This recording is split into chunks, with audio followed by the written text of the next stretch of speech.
Julien Marlotti pour le Fashion Post. J'avais rencontré Fatima Lopez à Porto pendant la Fashion Week et c'est toujours un plaisir de vous retrouver, Fatima, puisque là, ce soir, enfin pas ce soir, mais aujourd'hui nous sommes au Lido pour une collection printemps-été 2015. Alors, j'aimerais juste vous dire un point que j'ai ressenti, un point émotionnel. J'avais l'impression que vous aviez revisité les années folles, les années 20, mais en les pulsant dans un futur 2014 à la fois moderne. Les showgirls ne dansent plus le charleston, elles sont libres et elles dansent sur la techno. C'est ça le fil conducteur de la collection? Oui, c'est ça, on peut dire ça, parce qu'au début c'était vraiment, j'ai commencé l'inspiration, c'était un musical de Broadway des années 60, mais je l'ai tout changé et vraiment l'idée c'est, on sera en 2015, je voulais une collection très actuelle et surtout une collection très Fatima Lopez, très moi, que je puisse prendre du podium pour mon garde-robe directement. Et voilà, je l'ai fait, une collection très élégante, soit très court, soit long, pas le milieu, et vraiment pour une collection qui est vraiment élégante. Oui, alors moi, pas pour cacher, mais pour valoriser. Ce que j'ai beaucoup aimé, c'est cette notion de nightwear as a daywear. Ça veut dire qu'on peut très bien porter une petite robe de cocktail le jour, le soir, c'est vraiment selon l'humeur. Et c'est ça en fin de compte votre énergie, Fatima, c'est de comprendre comment la femme a envie de s'habiller et de vivre avec votre époque. Oui, parce que je le fais pour moi.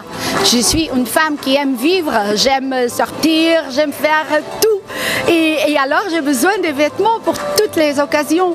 Et vraiment j'ai dessiné avec une liberté comme je ne faisais pas depuis quelque temps. Ouais, j'ai vraiment fait mon plaisir pour moi. Il y a aussi un point qui est important, c'est l'idée du chiffre 3, le trimatière, et j'ai senti les 3 niveaux. Et vous avez en plus désaxé certains éléments de la silhouette pour les déplacer. C'est peut-être juste un détail d'un centimètre, c'est peut-être une poche. Et ça, en fin de compte, ça donne une modernité à la ligne. Et je trouve que c'est génial. C'était quoi cette nouvelle envie de jouer un peu comme un puzzle avec la construction des vêtements? Parce que vous, votre expertise, c'est le volume et la coupe. Là, vous avez pris une nouvelle direction.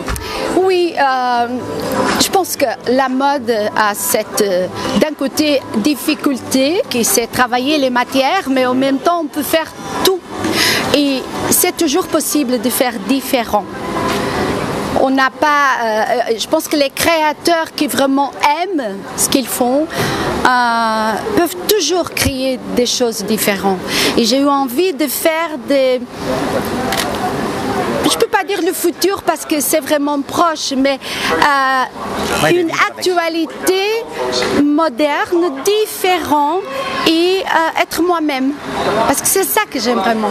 Ma dernière confidence, c'est que j'ai eu un flash parce que dans les années 20, Lisbonne était une zone stratégique. Il y avait beaucoup de femmes espionnes qui étaient dans des cabarets, qui étaient des intrigantes, qui étaient très très fatales. La femme portugaise a toujours été très très fatale. Est-ce que ça a été une pointe légère d'inspiration pour avoir une dimension internationale? J'ai pas pensé à ça, mais j'ai vu ce flash. C'est super d'écouter ça parce que j'ai pas pensé, mais on pourrait dire. Oui, ça doit être dans l'ADN en tout cas, dans la vibration.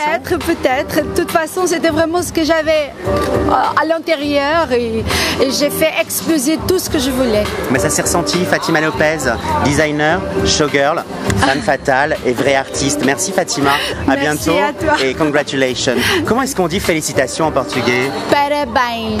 Parabéns. Alors parabéns Fatima Lopez et un bisou. Merci. C'était top. C'était vraiment top. J'enverrai le lien à...